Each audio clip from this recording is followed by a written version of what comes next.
Всем привет! Меня зовут Ольга, вы на канале Наши Растения.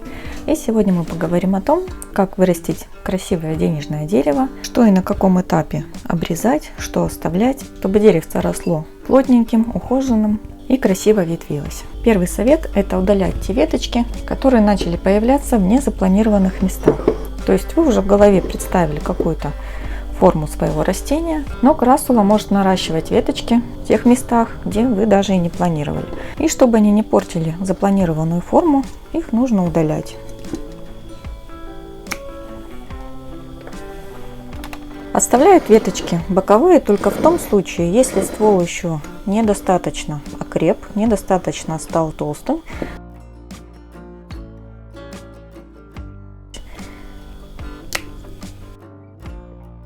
Вот на этом растении веточка начала расти очень близко к основному стволу, она прям прижимается к нему. И здесь она мне, конечно, не нужна. Я ее срезаю. Вот на этом растении. Здесь у меня уже сформирован полностью ствол, толстенький. И вот эта веточка мне здесь не нужна.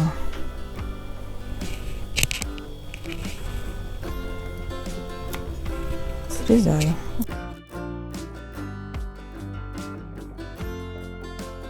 Вот эта веточка пошла вглубь кроны, она будет мне мешать, тоже обрезаю. Особое внимание стоит уделить веточкам, которые тянут растения вниз. У меня сейчас нет такого примера, но вот покажу здесь. Допустим, вот пошла развиваться веточка, она и так слабенькая, а допустим, вот здесь бы начала расти другая, и она бы ее под тяжестью начала вот так склонять вниз. Вот такие боковые ветки, которые будут тянуть основную вниз, их лучше тоже срезать. Совет номер 2 – это ежегодная обрезка верхней части растения. Самое хорошее время для обрезки – это весна, конец марта, начало апреля. Лучше всего начинать это делать, когда растение еще маленькое. Оно, конечно, может разветвиться и само, как вот в этом случае. Но иногда крассула растет одним стволом и никак сама ветвиться не хочет. В этом случае делается принудительная обрезка, после чего в месте среза появляются 2 веточки, иногда бывает, что и 3. Сейчас я нарисую на бумаге, что будет происходить с растением при ежегодной обрезке. Итак, растение у нас растет в одиночный ствол, обрезаем. В результате от места среза начинают расти 2 веточки. В следующем году мы обрезаем каждую из них. Из этого среза вырастают 2 новые веточки и из этого. На следующий год мы обрезаем уже 4 веточки. Из каждого из 4 срезов вновь растет 2 новых. И таким образом наше деревце, вырастая в высоту, становится более разветвленным и получается пышная густая крона. На теории все красиво, но иногда что-то идет не по плану. Вот, например, вот это растение. Была сделана обрезка толстой веточки, и от нее пошло не 2, а 1. После чего я где-то месяц назад прищипнула верхушку, но в этом месте также пробудилась не 2 почки, а 1. Что делать в этом случае? Пока еще весна, можно сделать повторную обрезку, но я буду выщипывать не в том же самом месте, а ниже, вот здесь. При обрезке достаточно толстых веточек рекомендую оставлять небольшой пенечек вот здесь, так как при заживлении часть этого стебелька может засохнуть. Давайте посмотрим вот на этом растении. Вот я делала обрезку тоже не так давно, оставила небольшой пенечек, в результате он отсох. Вот теперь я его могу просто вот так убрать. Вот такой небольшой пенек. А здесь проснулись 2 почки. В этом случае я пенек не оставила, и этот срез подсох. Чем это плохо? Это плохо тем, что я планировала, что веточки будут расти в этом направлении, а в итоге они начали расти на уровень ниже, и направление веточек развернулось на 90 градусов. Этот момент необходимо учитывать, когда вы будете прищипывать самые верхушечки. Даже срезая верхних 2 или 4 листика, делать это необходимо не хаотично, а учитывать то, что новые веточки будут расти в том же направлении, в котором останутся листики. То есть, если я сейчас прищипну вот здесь, то новые веточки вместе с листиками будут расти в эти стороны. Если я обрежу здесь, то новые веточки будут расходиться в эти стороны. Таким образом, прищипывая верхушки растения, мы не только стимулируем его ветвление, но и задаем направление роста будущих веточек. Если же ваше растение, как в данном случае, очень хорошо и самостоятельно ветвится, то такая прищипка не обязательна. Если же вы считаете, что крона недостаточно пышная, то самое время сделать обрезку верхушек.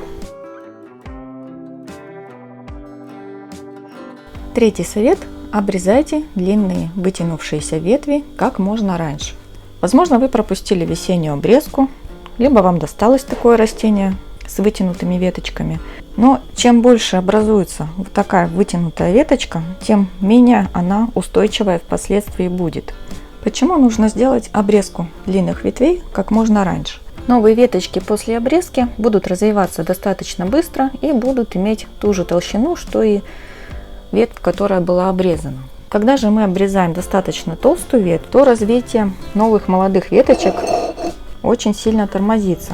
Они появляются, но они гораздо тоньше, чем основная веточка.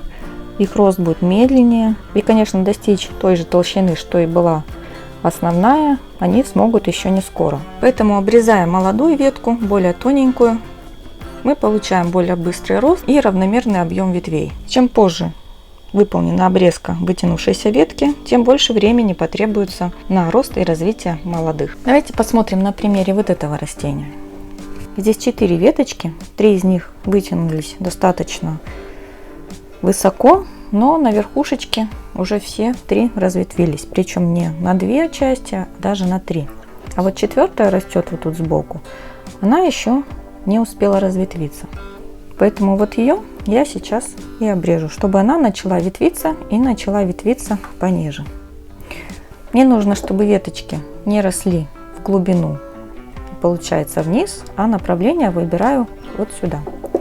Поэтому делаю обрезку вот здесь. 4-й совет относится к растениям, которым 3 года и больше. Это удаление старых листиков, старых, пожелтевших, каких-то больных и листиков, которые скрывают наш красивый ствол. Обратите внимание, что многие из них уже просто вот так загибаются и висят вниз безжизненно, поэтому их можно без сожаления просто вот так руками отломить. У этой красулы очень красивый разветвленный ствол. Убирая листики, мы покажем всю его красоту.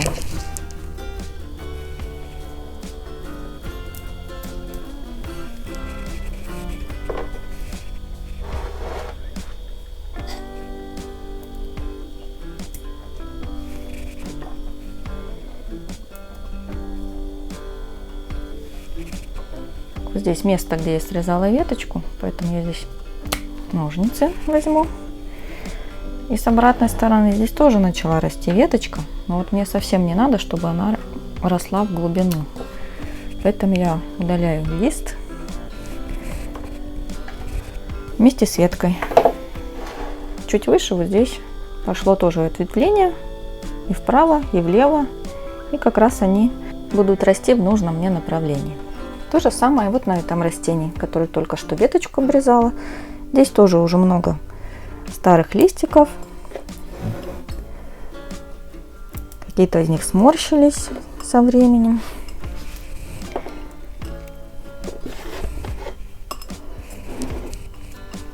Какие-то могут сами отвалиться.